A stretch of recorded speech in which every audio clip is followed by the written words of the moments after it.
नमस्कार, मी हेमंत देसाई. मॅक्स महाराष्ट्रामध्ये आपलं मनापासून स्वागत आहे. गेले 3-4 दिवस एकच प्रकरण संपूर्ण देशात गाजतंय, ते म्हणजे पेगासस प्रकरण. पेगासस हे जे सॉफ्टवेअर आहे ते NSO ही कंपनी इस्रायलची आहे. इस्रायल सरकारच्या अतिशय जवळची असलेली कंपनी, म्हणजे जवळजवळ इस्रायल सरकारचीच कंपनी म्हणावी अशी ही कंपनी आहे. आणि या NSOच्या पेगासस या सॉफ्टवेअरमार्फत अनेक मोबाईल फोन्स, स्मार्टफोन्सवरती नियंत्रण प्रस्थापित करण्यात आलं. आणि त्यामध्ये जगभरामधले अनेक VIPs आहेत, सामाजिक कार्यकर्ते, पत्रकार, राष्ट्रप्रमुख आहेत, देशातल्या वेगवेगळ्या क्षेत्रातले लोक आहेत. आणि त्यामध्ये अनेक देश आहेत, ज्याप्रमाणे उझबेकिस्तान असेल, कझाकिस्तान असेल, सौदी अरेबिया असेल, अनेक देशांच्या मध्ये या सॉफ्टवेअर प्रणालीचा वापर करून फोनवरती पाळत ठेवली जाते आहे, लोकांवरती पाळत ठेवली जाते. तसंच भारतातही घडतं आहे. अशा प्रकारच्या बातम्या आलेल्या आहेत आणि त्यामुळे संपूर्ण देशामध्ये खळबळ माजलेली आहे. हे जे प्रकरण आहे त्यामध्ये भारतामधले प्रमुख एक विरोधी पक्षाचे नेते राहुल गांधी यांच्या फोनवर सुद्धा लक्ष ठेवण्यात आल्याचा आरोप आहे.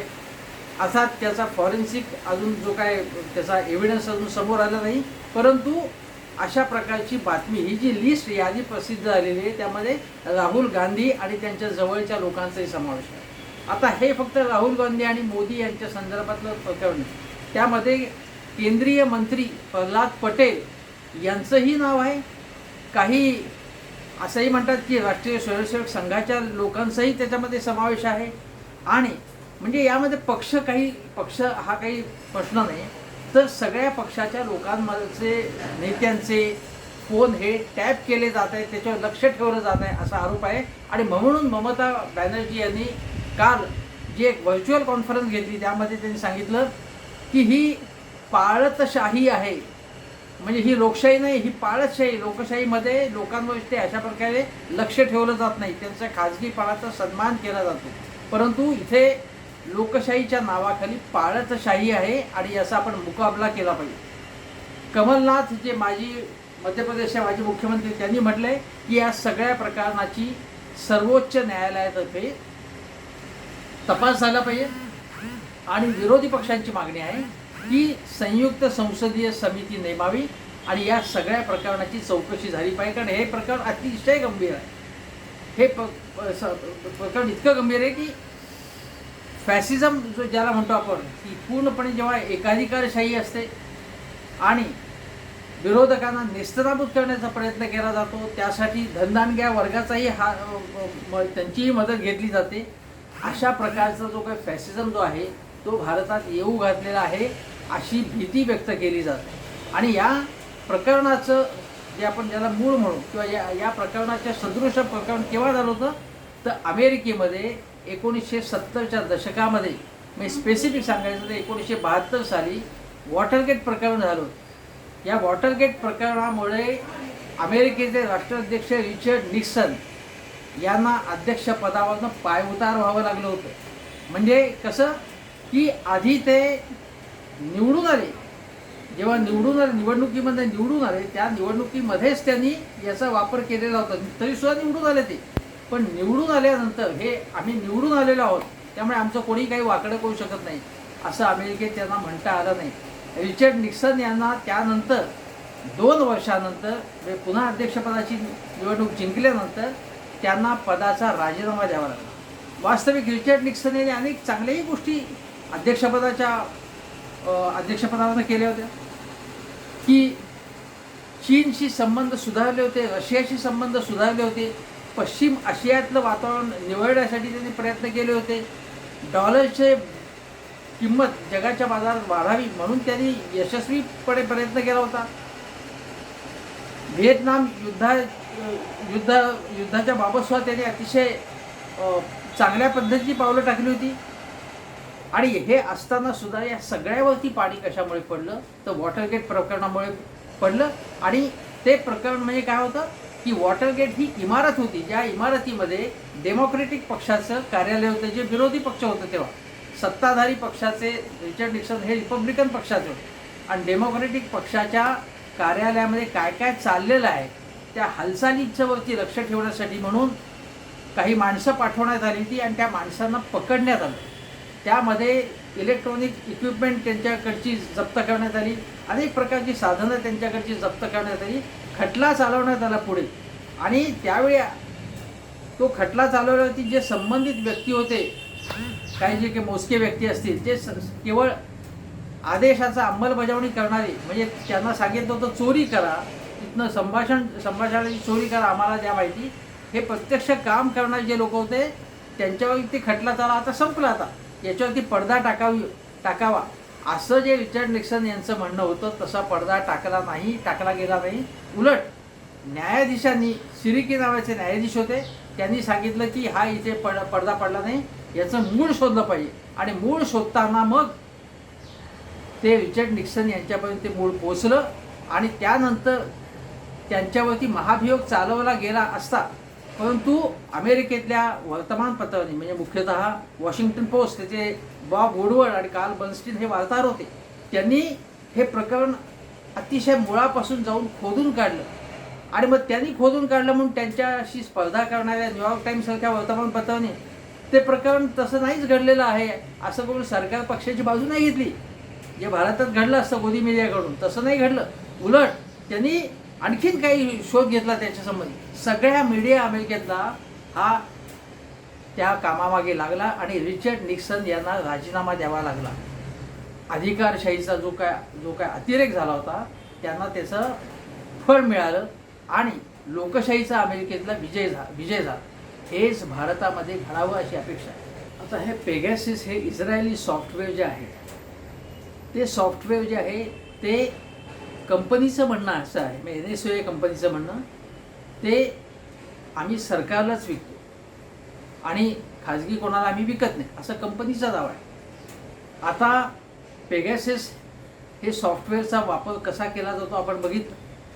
त्यामध्ये तुमचं खाजगी पण काही राहत नाही. म्हणजे असं आहे की तुमच्या फोनमध्ये घुसखोरी झाली, त्याच्यावर पाळत ठेवली गेली, तर मग खाजगी म्हणजे तुम्ही घरामध्ये काय करता आहात ते सुद्धा त्याची माहिती जाऊ शकते. म्हणजे त्याच्यामध्ये टेक्स्ट असेल, ईमेल असेल, मेसेजेस असतील, व्हॉट्सॲप असेल, फेसबुक असेल, सगळा सोशल मीडिया, तुमचे फोटोग्राफ्स आणि संपूर्ण फिल्मिंग, तुम्ही काय करता आहात, तुमचं संभाषण, हे सगळं त्याच्यामध्ये रेकॉर्ड करून हे दिलं. आणि ही जी पाळत ठेवली जाते तुमच्यावरती, एकदा काम झालं ते सॉफ्टवेअरचं की ते आपोआप नष्ट होते. म्हणजे पुरावा मागे ठेवला जात नाही. म्हणजे चोराने तुमच्या घरी येऊन डाका डालावा आणि किंवा खून करावा आणि जे काही सगळं साफसूफ करून व्यवस्थित ठेवून तिथे काहीच घडलं नाही असं दाखवावं, तसा प्रकार याबाबत घडतो. आता हे अतिशय भयानक आहे ही गोष्ट. म्हणजे एखाद्या, म्हणजे आता आपल्याला माहिती आहे की काय काय गोष्टी घडतात भारतामध्ये. राज कुंद्रा हे प्रकरण ताजं आहे. अशा वेळी एखाद्या कोणाच्याही घरातल्या मुली, बाया वापड्या असतात, त्या कपडे बदलत असतील तर त्याचंही चित्रण केलं जाऊ शकतं, ते रिलीज केलं जाऊ शकतं. हे भयानक आहे. म्हणजे सर्वसामान्य माणसाची जी काही एक इब्रत आहे, प्रतिष्ठा आहे, ती धुळीस मिळण्याचं तंत्रज्ञान हे आहे. हे अतिशय भयानक गोष्ट आहे. ही एक गोष्ट आहे.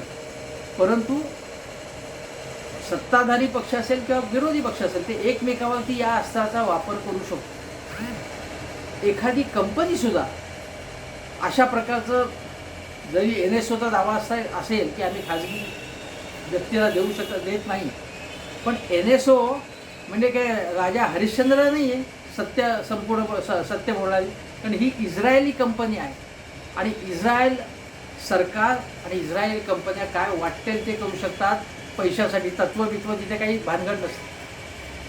त्यामुळे एखाद्या खाजगी कंपनीला हे सॉफ्टवेअर विकलं गेलं असेल तर खाजगी कंपनी आपल्या ग्राहकांची माहिती घेऊ शकते. खाजगी कंपनी दुसऱ्या कंपनीमध्ये घुसखोरी करू शकते किंवा ज्याला इन्सायडर ट्रेडिंग म्हणतात. म्हणजे हे सॉफ्टवेअर असं धरा की एखाद्या कंपनीच्या बोर्ड ऑफ डिरेक्टर्सच्या मीटिंगमध्ये काय चाललं आहे त्याची माहिती मिळाली की अमुक कंपनी आता चांगले खूप मोठमोठे इन्व्हेस्टमेंट करून प्रोजेक्टसाठी घेणार आहे, ही माहिती जर बाहेर अगोदरच गेली तर त्या आधारे अनेक संबंधित हितसंबंधित गट किंवा ब्रोकर्स असतील, बड्या कंपन्या असतील, म्युच्युअल फंड असतील, कुठलीही वित्तीय कंपनी असेल, ती शेअर्स आधीच खरेदी करेल आणि जेव्हा भाव वाढतील तेव्हा विकून टाकतील. अशा प्रकारचं ज्याला इन्सायडर ट्रेडिंग म्हणतात, की कंपनीची आतली माहिती, गोपनीय माहिती, त्याचा गैरवापर करणं आणि स्वतःचा फायदा घेणं, या गोष्टी घडू शकतात. कॉर्पोरेट रायव्हलरीसाठी याचा उपयोग होऊ शकतो. किंवा अगदी आपण सायंटिफिक आपल्या जे एवढ्या संस्था असतात किंवा संरक्षण विषयक अतिशय महत्त्वाच्या संस्था असतात, जिथे रिसर्च चालतो, न्यूक्लिअर रिसर्च चालतो, तिकडची माहितीसुद्धा अशा प्रकारची उघड होऊ शकते. त्यामुळे हा राष्ट्राच्या सुरक्षेचा, कॉर्पोरेट सुरक्षेचा, आपल्या खाजगीपणाचा जो हक्क आहे, आपलं खाजगी जीवन खाजगीच राहिलं पाहिजे, त्यावरती अतिक्रमण करणारं हे सॉफ्टवेअर आहे. आणि मग सरकारने काय म्हटलंय की आम्हाला याची काही कल्पना नाही, आणि त्यांनी असं म्हटलं नाही स्पष्टपणे.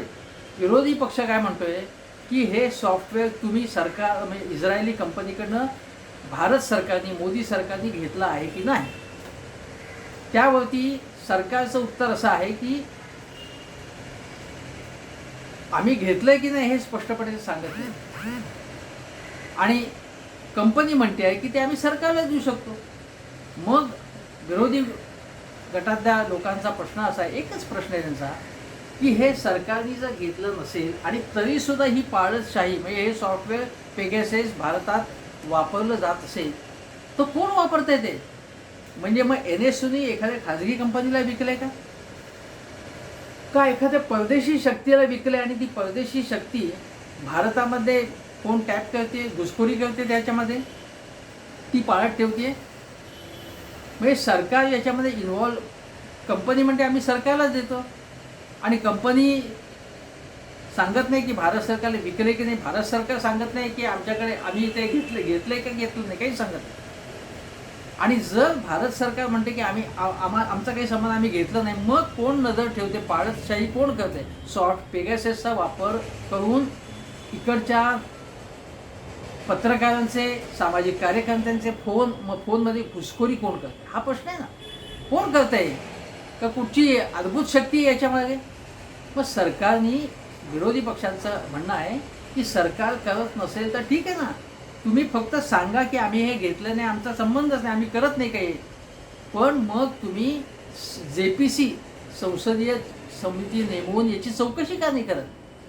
कारण अशी चौकशी समिती नेमली गेली तर त्यापुढे त्या समितीला अधिकार असतात की त्यांच्यापुढे संबंधित सगळ्यांना साक्ष द्यायला लागते. आपल्याला माहिती आहे की रोखे गैरव्यवहार जेव्हा झाला होता, हर्षद मेहता प्रकरण, तेव्हा संसदीय समितीची स्थापना झाली आणि रामनिवास मिर्धा समिती नेमण्यात आली. हे रामनिवास मिर्धा मुंबईत आले होते, मला माहिती आहे का, मी एक पत्रकार म्हणून हे सगळं मी कव्हर केलेलं आहे. रामनिवास मिर्धा समिती नेमलेली होती. JPCची मागणी विरोधी पक्षातल्या भाजपने केली होती, तेव्हा अन्य अनेक पक्षांनी केली होती, आणि ती नेमण्यात आली ती. आता ही JPC नेमा, नाही तर मग SIT नेमा, नाही सुप्रीम कोर्टनी मॉनिटर केलेली एखादी समिती नेमा, काहीतरी नेमा ना तुम्ही. मग सामान्यतः भारतीय जनता पक्षाचे लोक काय म्हणतात की तुम्हाला मी अनिल देशमुखांच्या प्रकरणात किंवा कुठल्याही प्रकरणामध्ये दूध का दूध, पाणी का पाणी होऊ दे, खरं असेल कर, नाही त्याला डर कशाला. असं अनिल देशमुख असतील, अनिल परब असतील, सगळ्यांच्या संदर्भात म्हणतात की EDची चौकशीला जा समोर, काय त्याच्यात तुम्ही काही केलं असेल काय भिण्याचं कारण आहे. मग हेच विरोधी पक्ष आता असं म्हणतायत की हे कबूल आहे, तुम्ही केलं नसेल तर ठीक आहे, JPC नेमा ना, किंवा एखादी सुप्रीम कोर्ट मॉनिटर कमिटी नेमा, एवढंच म्हणणं आहे. मग हे सरकार हे का करत नाही, एवढाच प्रश्न. 2017 साली राज्यसभेमध्ये काँग्रेसचे खासदार आणि माजी मुख्यमंत्री दिग्विजय सिंग यांनी एक प्रश्न विचारला होता की पेगाससचा वापर भारतात होत आहे की नाही. त्यावेळी ज्यांना आता काढून टाकण्यात आले ते कम्युनिकेशनचे, म्हणजे दूरसंचार मंत्री रविशंकर प्रसाद यांनी त्यांना धड उत्तरही दिलं नाही. काहीतरी काय म्हणतात, गोलमगोल काहीतरी उत्तर देऊन त्यांची बोलवण केली. पण दिग्विजय सिंग यांनी प्रश्न तेव्हाच विचारला. आणि हे पेगाससचं प्रकरण जे भारताशी निगडीत आहे, त्यामध्ये फोन जे हॅकिंग झालं आहे की घुसखोरी झाली आहे पाळत ठेवणारे ते प्रकरण 2018-19 म्हणजे लोकसभा निवडणुकीच्या अगोदरचं हे प्रकरण. आणि या प्रकरणामध्ये जर आपण बघितलं तर त्यावेळी राफेल हे प्रकरण गाजत होतं, हे आपण लक्षात घ्या. आणि या सगळ्या प्रकरणामध्ये ज्या प्रकारची पाळत म्हणजे राहुल गांधींवर जर ठेवली जात असेल ते सिद्ध झालं तर ते गंभीर गोष्ट आहे. आणि 2018-19 निवडणुकीच्या अगोदर अशोक लवासा निवडणूक एक आयुक्त होते, ज्यांनी काही स्पष्ट रोखठोक भूमिका घेतली निवडणुकीमध्ये आणि जे सरकारच्या ताटाखालचे मांजर बनायला ज्यांनी नकार दिला. बाकी निवडणूक आयुक्त काही जे होते ते आपल्याला माहिती आहे की पूर्णपणे मोदी सरकार सांगेल त्या पद्धतीने वागत होते. मी हा निवडणूक आयुक्त आहे का काय असा प्रश्न पडावा, पण म्हणण्याची पद्धत आहे. निवडणूक आयोग हे घटनात्मक आहे, तेव्हा त्या आयोगावरती काही बोलण्याचं कारण नाही असं भाजपचे प्रवक्ते म्हणत असतात. पण निवडणूक घटनात्मक संस्था आहे, पण त्या घटनात्मक संस्थेचा आदर त्या पदावरील व्यक्ती करत नसेल तर प्रश्न विचारले जाणार ना. ज्याप्रमाणे रंजन गोगोई यांना त्यानंतर राज्यसभेवरती घेतलं गेलं, सरन्यायाधीश होते आणि त्यांच्यावरती एका महिलेने आरोप केला होता म्हणजे तिच्याशी गैरवर्तन केल्याचा आरोप होता तो. आणि ते प्रकरण जे आहे ते त्यांच्याच न्यायालयामध्ये ते हँडल केलं गेलं. त्या रंजन गोगोई यांनी म्हणजे ज्या महिलेने हा आरोप केला त्या महिलेचा फोनही टॅप केला गेला. आणि नंतर बघा राफेलच्या संदर्भामध्ये काय निर्णय दिला गेला रंजन गोगोई असताना, तर याचा संबंध जोडला जाणार ना. अशोक लवासा निवडणुकीच्या अगोदर या गोष्टी सगळ्या घडतात. अशोक लवासा खंबीर भूमिका घेणारे आणि त्यानंतर त्यांना जावं लागलं, बाजूला झाले ते. पण त्या अशोक लवासांचा फोन टॅप केला गेला, हे महत्त्वाचं आहे. राहुल गांधींचा फोन टॅप होतो, हा काय प्रकार? म्हणजे आज राहुल गांधी विरोधात असतील, उद्या समजा सत्तेत गेले, राहुल गांधी असतील किंवा काँग्रेस किंवा अन्य पक्ष सत्तेत गेला आणि त्यांनी विरोधी पक्षांचे फोन टॅप केलं तर ते योग्य होईल का? मग असं विचारण्यात येईल की बघा प्रणब मुखर्जी जेव्हा अर्थमंत्री होते तेव्हा त्यावेळी गृहमंत्री चिदंबरम यांच्याच कारकिर्दीमध्ये प्रणब मुखर्जी यांच्या कार्यालयामध्ये बगिंगची म्हणजे गुप्तपणे सामग्री ठेवून पाळत ठेवण्याची जी सामग्री असते त्या हेरगिरी करण्याचा एक प्रकार झाला असा आरोप तेव्हा झाला होता. आणि तो खुद्द प्रणब मुखर्जी यांनीच केला होता. हा प्रकार झाला. रामकृष्ण हेगडे जे जनता दलाचे मोठे नेते, कर्नाटकचे मुख्यमंत्री, त्यांनी फोन टॅप केला आणि त्या प्रकरणात ते पंतप्रधान पद त्यांना उद्या मिळेल असं बोललं जात होतं. 1980च्या दशकातली गोष्ट आहे. त्यांना राजीनामा द्यायला लागला, त्यांचं राजकीय करिअर संपलं. हे प्रकार झाले ना. किंवा अशोक गेहलोत हे सचिन पायलट त्यांच्याच पक्षाचे, राजस्थानचे मुख्यमंत्री अशोक गेहलोत, सचिन पायलट माजी केंद्रीय मंत्री, अशोक गेहलोत त्यांच्या काँग्रेसमधलेच त्यांच्या विरोधी गटातले सचिन पायलट यांनी आमच्यावर लक्ष ठेवलं जातं अशा प्रकारचा आरोप केला होता. हे झालं. हे सगळं अगोदरच्या काळात घडलं होतं, पण म्हणून तुम्ही तेच करणार. आणि जर एखाद्या पक्षाचा पूर्व इतिहास असा चांगला नसेल, बघा की राज्यपाल हे घटनात्मक पद आहे, पण राज्यपाल आपले हवे तसे आपल्या पक्षाचे लोक नेमायचे, त्यांच्याकडून हवी ती कामं करून घ्यायची. काँग्रेसने केलं असं म्हणत भाजप तेच करायला लागलं. काँग्रेसने घटनात्मक म्हणजे संविधानाचा दुरुपयोग करून अनेक सरकार बरखास्त केली. तुम्ही तेच करतायत, तुम्ही तेच केलं. आता या गोष्टी काँग्रेसने आणीबाणी लादली, मग आता तुम्हाला आणीबाणी लावायची का? आता लोक म्हणतात आहे अघोषित आणीबाणी, आडवाणी म्हणाले ते, तुम्हाला तेच करायचं का? हा प्रश्न आहे ना. म्हणून तुम्ही आता याच्याबाबत तुमची पार्टी जी असेल स्वच्छ असेल तर स्वच्छ पार्टी आमची आहे हे सिद्ध करा ना तुम्ही. आता दुसरी गोष्ट अशी आहे की जी कंपनी म्हणते आहे NSO की आम्ही सरकारलाच आमचं सॉफ्टवेअर विकतो, आमचं हे पॅगॅसेस हे विकतो, असं जर असेल तर मग फ्रान्सचे अध्यक्ष मॅक्रॉन किंवा पाकिस्तानचे पंतप्रधान इम्रान खान यांच्यावरती पाळत ठेवली जाते असं पुढे आलेली माहिती. मग त्यांच्याच सरकारचे लोक पाळत ठेवत असेल किंवा ISI पाळत ठेवते किंवा फ्रान्सच्या अध्यक्षांवर त्यांचंच सरकार पाळत ठेवतंय असं म्हणायचं? हे तुम्हाला पटतंय? म्हणजे असं म्हणल्यासारखं आहे की मोदी आणि शहा हे स्वतःच्या याच्यावरतीच पाळत ठेवत आहेत. आता हे लक्षात घ्या की हा जो सगळा विषय आहे राष्ट्रीय सुरक्षेशी संबंधित आहे आणि राष्ट्रीय सुरक्षेचं भारतीय जनता पक्षाला सगळ्यात जास्त महत्त्व आहे आपल्याला, असं त्यांचा दावा आहे. विरोधी पक्षांना त्याच्याबद्दल काही वाटत नाही, प्रेम वाटत नाही असं म्हणतात. मग राष्ट्रीय सुरक्षेशी निगडीत असा पेगॅससचा हा जो प्रश्न आहे, हा जो पाळतशाहीचा सगळा हा विषय आहे, तर मग तो तुम्ही त्या पद्धतीने हँडल करा. मग याची जबाबदारी अमित शहा मोदीजींवरती येते किंवा अजित डोवाल यांच्यावरती येते? कोण जबाबदार आहे? जर पाळत ठेवली जात असेल तर मग यांनी आदेश दिलाय का? आदेश दिला नसेल तर त्यांनी तसं सांगावं का यांना माहिती न देता गुप्तचर यंत्रणांचे अधिकारी असं करतायत, तर ते पुढे आलं पाहिजे ना ते. कारण ह्यामुळे काय की आज सत्ता यांची आहे, उद्या कोणाची आली तर अशा गोष्टी घडता कामा नयेत, हे आपण लक्षात ठेवलं पाहिजे. म्हणून ही अतिशय गंभीर गोष्ट आहे, ही सिरियसली घेण्याची गोष्ट आहे. आता असं भंपकपणे जे म्हटलं जातं आहे की आमचा विकास पाहावला जात नाही म्हणून ही पाळत ठेवली जाते आहे, म्हणून हा आरोप केला जातो. हे खोटं आहे. कारण जगामधल्या 50 देशांमध्ये, किमान 50 देशांमध्ये हे शोध घेतला गेला आणि तिथे पाळत ठेवली जाते. 1000 लोकांमध्ये त्यातले 300 लोक भारतातले असं दिसलेलं आहे. त्यामध्ये सगळ्या जगाचं लक्ष बाबा. आणि परत असं म्हटलं जातं की पावसाळी अधिवेशनाच्या नेमक्या मुहूर्तावरती हे प्रकरण बाहेर काढलं. म्हणजे सगळ्या जगाचं लक्ष फक्त भारतातल्या पावसाळी अधिवेशनावरती होता आणि खोटे आरोप केले गेले.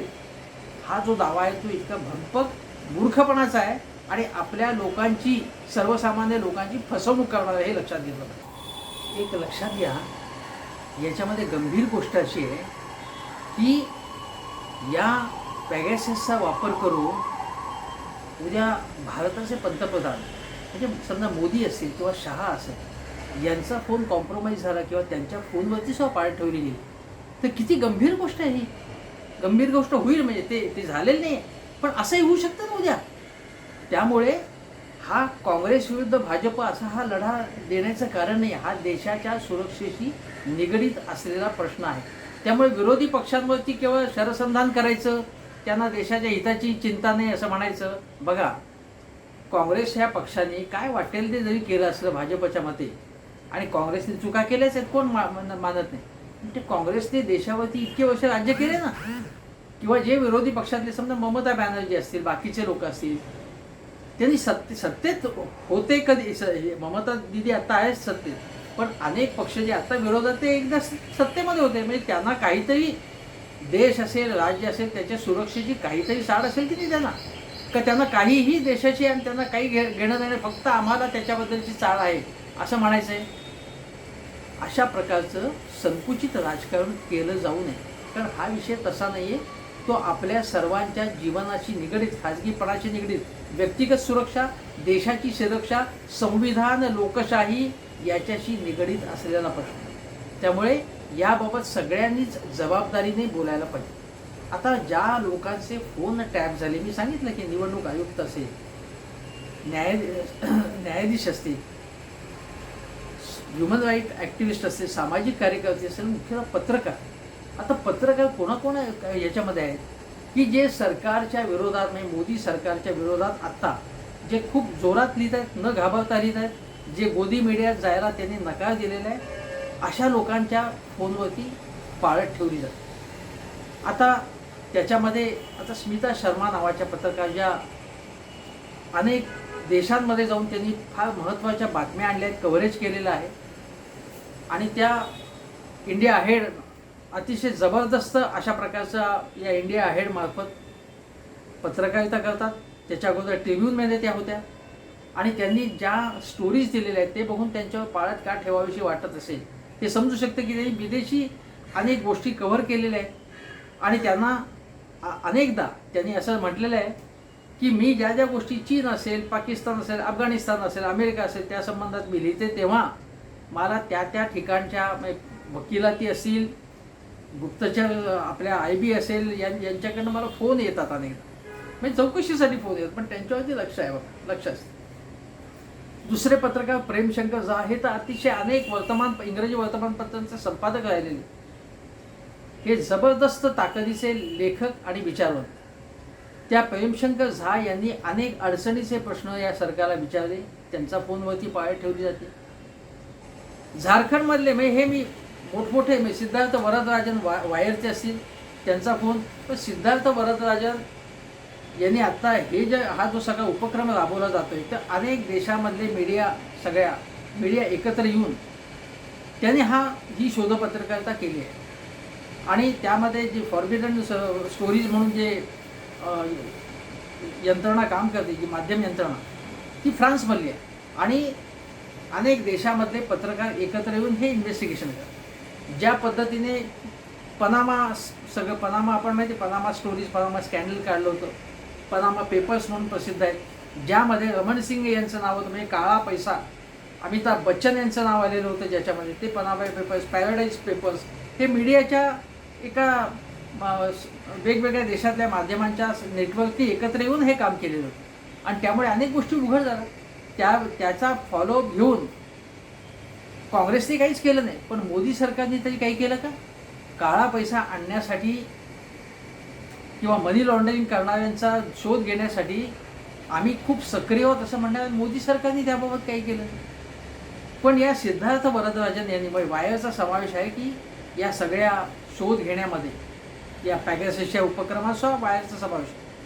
ज्या वायरनी अमित शहा यांच्या मुलाच्या कंपनीबद्दल प्रश्न उपस्थित केले आणि मग त्यांना कोर्टात जायला बदनामीचा खटला अनेक कोटींचा त्यांच्या विरुद्ध हे करण्यात आला, तरीसुद्धा वायर हे डगमगले नाही.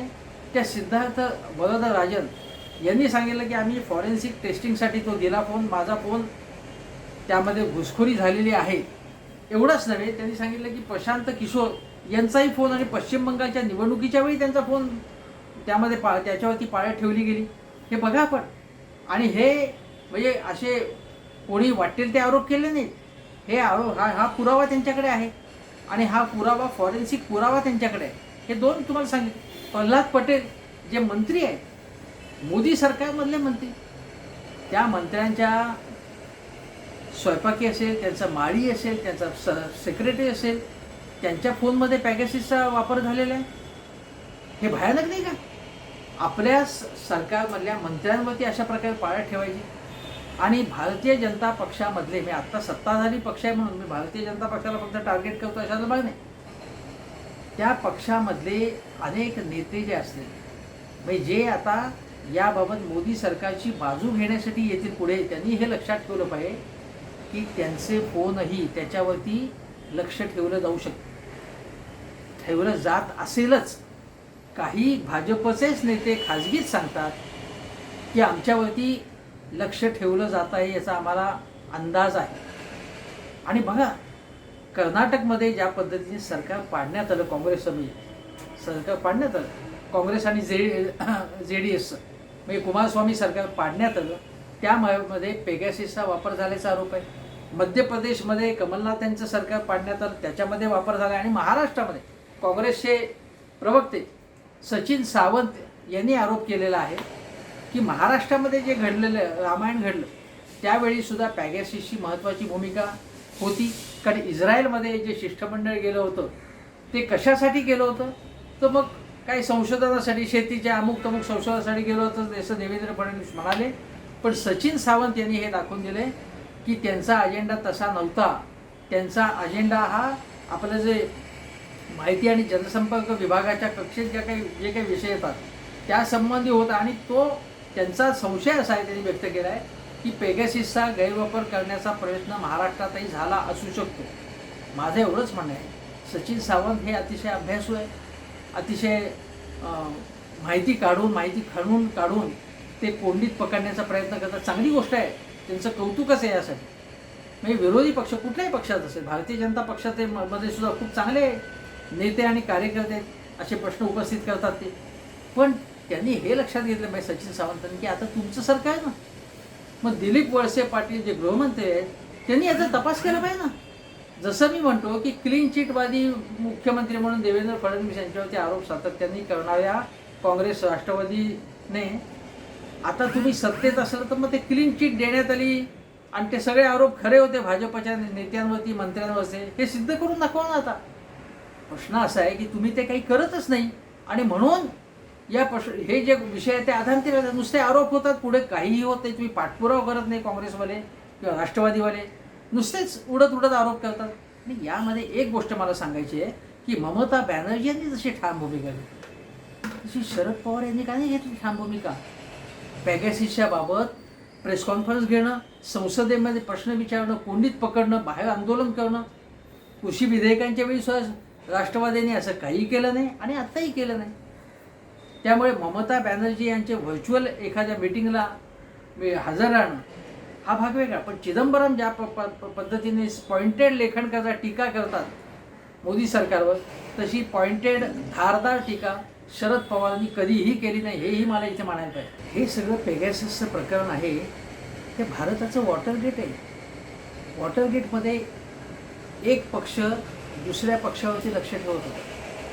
इथे तो राहुल गांधींच्या बाबत किंवा अन्य लोकांबाबत, पत्रकारांबाबत तो भाग आहेच, पण त्यापेक्षाही हा भाग अधिक व्यापक आहे. वॉटरगेटमध्ये मी काय सांगितलं की वॉटरगेटमध्ये शेवटी अमेरिकेचे राष्ट्राध्यक्ष निक्सन यांना राजीनामा द्यावा लागला. कारण त्यांनी प्रतिपक्षाच्या कार्यालयामध्ये जाऊन हेरगिरी करण्यासाठी स्वतः आदेश दिला, हे सिद्ध झालं. आणि मी निवडून आलो आहे म्हणजे मला मी काही चूक केली नाही असं त्यांना म्हणता आलं नाही. निवडून आले ते अध्यक्षपदी. वॉटरगेट प्रकरण थोडं बाहेर आल्यानंतर सुद्धा ते निवडून आले, पण तरीसुद्धा त्यांच्यावरती इतकी टीका झाली, इतके पुरावे पुढे झाले की त्यांना राजीनामा द्यावा लागला. आता हा राजीनामा का द्यावा लागला तर अमेरिकेतले न्यायाधीश, अमेरिकेतला मीडिया आणि अमेरिकेतला विरोधी पक्ष हा अतिशय अभ्यासपूर्ण पद्धतीने त्यांनी त्याच्या मांडणी करत त्यांना कोंडीत पकडलं. पुढे आंदोलनही झालं. पण भारतामध्ये असं व्हायचं असेल म्हणजे यामध्ये सरकार म्हणजे आरोप असा आहे की मोदी सरकारच्या आदेशानुसारच हे झालं असेल असं दिसतं. कारण मोदी सरकारच्या विरोधात जे भाग आहेत, जे म्हणजे निवडणूक आयोग असतील किंवा पत्रकार असतील, सामाजिक कार्यकर्ते असतील, या सगळ्यांवरती लक्ष ठेवण्याचं काम, वेबसाईट्स असतील, या सगळ्यांवरती लक्ष ठेवण्याचं काम चालू आहे. आता हे कोण करत असेल, कोणाचा असा हितसंबंध असेल, केवळ अशाच लोकांवरती जे सरकारची विरोधी भूमिका घेतात त्यांच्याच वरती पाळत ठेवण्याचा प्रकार कोण करत असेल तर ऑब्व्हियसली आहे की सध्याचं मोदी सरकार करत असेल असा संशय आहे. मग विरोधी पक्ष काय म्हणतायत की तुम्ही काही केलं नसेल तर चौकशीला सामोरं जा आणि सामोरं गेलं पाहिजे. परंतु ज्यावेळी बोफोर्स प्रकरण घडलं त्यावेळी संसदेमध्ये भाजपचे दोनच सदस्य होते. जनता दलाचे सदस्य होते, विरोधी पक्षातले होते सदस्य, पण त्या सदस्यांनी सरकारला, राजीव गांधी सरकारला अक्षरशः घेरलं, कोंडीत पकडलं. आणि मीडिया, विशेषतः चित्रा सुब्रमण्यम असतील, एन राम असतील, या पत्रकारांनी बोफोर्सच्या बद्दल अनेक आरोप केले आणि त्यानंतरच्या निवडणुकीमध्ये राजीव गांधींचा पराभव झाला. पण हे आरोप जे मुख्य नेते करत होते त्यामध्ये BP सिंग होते, जे आधी राजीव गांधींच्या मंत्रिमंडळात होते, संरक्षण मंत्री होते, अर्थमंत्री होते. पण BP सिंग हे अगोदर उत्तर प्रदेशचे मुख्यमंत्री होते आणि त्यांची प्रतिमा स्वच्छ होती. त्यामुळे त्यांनी जे आरोप केले आणि त्यांनी गावागावात जाऊन सांगितले की या बोफोर्स प्रकरणाचा तुमच्या जीवनाशी कसा संबंध. बोफोर्समध्ये राजीव गांधी किंवा काँग्रेसने 65 कोटी रुपयांची किंवा त्यांच्या संबंधित मंडळी लाच घेतली असा आरोप झाला. पुढे काहीही सिद्ध झालं नाही, पण या आरोपांमुळे राजीव गांधींचं सरकार गेलं हे लक्षात घ्या. जे सरकार किती 400पेक्षा जास्त काँग्रेसची ताकद होती, सदस्य होते, खासदार होते त्यांच्याकडे, आणि विरोधाची ताकद कमी होती, तशी स्थिती आहे. आज 300पेक्षा जास्त खासदार हे भाजपचे आहेत, शिवाय भाजपचे मित्र पक्ष आहेत आणि विरोधी पक्षांची ताकद कमी. पण ताकद कमी असली तरी तुम्ही व्यवस्थितपणे समन्वयाने जर सरकारला कोंडीत पकडलं संसदेमध्ये, आणि संसदेमध्ये कोंडीत पकडण्यासाठी कधीकधी नाईलाज असेल तर गोंधळ घालावा लागतो. मग गोंधळ घालणं समर्थनीय नाही, नम्रतेने शालीनतेने वागावं हे सगळं ठीक आहे. काही वेळा मात्र सरकार ऐकतच नसेल तर एक हत्यार म्हणून ह्याचाही वापर करायला.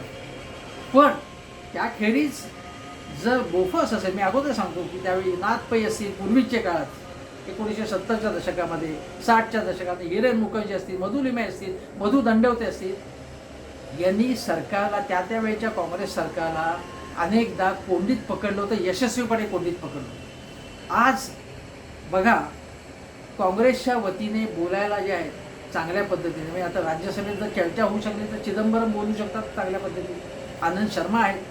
पण आज असं दिसतंय की मनोज झा राष्ट्रीय जनता दलाचे किंवा संजय सिंग आपचे हे चांगल्या प्रकारे भूमिका मांडतात. पण काँग्रेसकडे दुर्दैवाने आजपर्यंत असं दिसतंय की कधीही आत्तापर्यंतच्या मोदीच्या काळामध्ये काँग्रेसकडून ठामपणे, आक्रमकपणे, अभ्यासपूर्णपणे भूमिका मांडली जात नाही. हे दुर्दैवाने सत्य.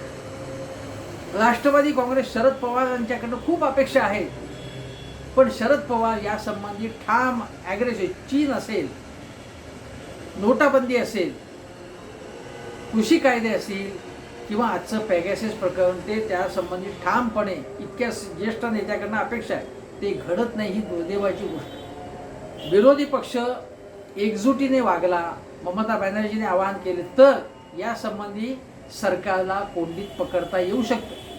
आणि ही केवळ एका पक्षाने, सत्ताधारी पक्षाने विजय मिळवण्याची गोष्ट नाही. हे पाळतशाही जी आहे ती अतिशय भयानक गोष्ट आहे. या सगळ्याचा तुम्हा आम्हा सगळ्यांच्या जीवनावरती विपरीत असा परिणाम होऊ शकतो. प्रत्येकजण भीतीच्या सावटाखाली, दहशतीच्या सावटाखाली आहे की माझ्यावरती कोणाचं लक्ष आहे, कोणीतरी पैसे देऊन माझ्या नोकरीच्या ठिकाणी लक्ष ठेवते, माझ्या घरी लक्ष ठेवते. तुम्हाला सांगतो मी की अनेक कंपन्यांमध्ये स्पाय कॅमेऱ्याचा वापर होतो. अशा बाह्य एजन्सीमार्फत लक्ष ठेवलं जातं की जे कंपनीच्या धोरणांच्या विरोधात वागतायत का असा संशय. धोरणांच्या विरोधात म्हणजे असं आहे की कंपनीचा जो बॉस असेल त्याची चमचेगिरी करणारे लोक असतात, त्याच्या पलीकडे काही आहे का माणूस, त्यावरती लक्ष ठेवलं जातं. एक कंपनी दुसऱ्या कंपनीवर लक्ष ठेवते, त्या पद्धतीने एक पक्ष उद्या दुसऱ्या पक्षावर लक्ष ठेवायला लागेल. या गोष्टी आणि सरकार विरोधी पक्षावरती लक्ष ठेवायला पैसे देऊन, तर भयानक ही गोष्ट आहे. ही तुम्हा आम्हाला आपलं जीवन नासवणारी, लोकशाही नासवणारी गोष्ट आहे. आणि म्हणून त्याच्यावरती ते सगळं त्याचा शोध लावून त्याचा हे थांबवण्याची गरज आहे. नाही तर या लोकशाहीला काही अर्थच नाही ना. म्हणजे मग एक निवडणुकीचं हत्यार, इलेक्शन जिंकून घेण्याचं एक हत्यार म्हणून याचा वापर. ज्या पद्धतीने EVM बाबत लोकांचा संशय आहे, आता EVM हा विषय बाजूला ठेवू, त्याच पद्धतीने उद्या आपण जसं म्हणू की या टूलचा वापर करून, पॅगॅसिसचा वापर करून सगळी माहिती मिळवायची आणि त्याचा वापर करून निवडणुकीत विजय मिळवण्याचं तंत्र जे मोदींकडे आहे. मग त्यासाठी पैसा असेल, जाहिरात तंत्र असं असेल, त्यासाठी परदेशी फॉरेन एजन्सीचा वापर करणं असेल, हे सगळं मोदीजी करतात. आता तर सगळ्या तपास यंत्रणांचा वापर केला जातोय आणि हे अतिशय दुःखदायक, क्लेशदायक, संतापजनक आहे. ज्या पद्धतीने ऑक्सिजन अभावी मृत्यूच झाला नाही असं धडधडीत खोटं सांगणं, तोंड वर करून सांगणं, परत त्याचा खुलासा करणं देणं, हे भयानक आहे, अतिशय संतापजनक आहे. म्हणजे यांचे अपराध किती आहे त्याची गणना करता येणार नाही, इतके अपराध होत आहेत. आता लोकांनी जागं होण्याची गरज आहे.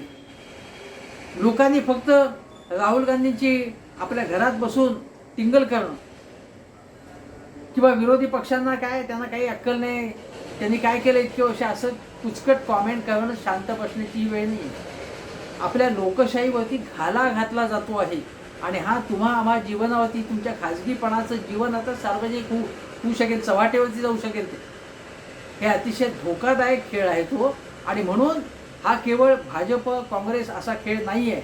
त्यामुळे या खेळामध्ये सर्वसामान्य नागरिकांनी सुद्धा जबाबदारीची भूमिका निभावली पाहिजे. काय चाललं हे जाणून घेतलं पाहिजे आणि केवळ शेरेबाजी करणं हे टाळलं पाहिजे. आणि कारण हा राष्ट्रीय सुरक्षेची प्रश्न निगडीत असलेले प्रश्न आहे. हा तुम्हा आम्हाच्या सुरक्षेची निगडीत असलेले प्रश्न आहे आणि आपण सगळे राष्ट्रप्रेमी लोक आहोत. त्यामुळे उद्या दुसरा परदेशी शक्ती, परदेशी हात आपल्या लोका पोचवणार नाही का, हेही लक्षात घेतलं पाहिजे. याच्यामध्ये एका पक्षाचा दुसऱ्या पक्षाची एवढा संबंध नाही. परदेशी शक्ती, परदेशी कंपन्या, कोणीही कॉर्पोरेट शक्ती आपल्याला धोका पोचू शकतील. म्हणून आपण जागं व्हायला पाहिजे. रात्र वैरायची आहे. भारतामधल्या या वॉटरगेट प्रकरणापासून आपण सर्व प्रकारचे धडे घेण्याची गरज आहे असं मला वाटतं. एवढंच थांबतो, बोलतो आणि थांबतो. नमस्कार.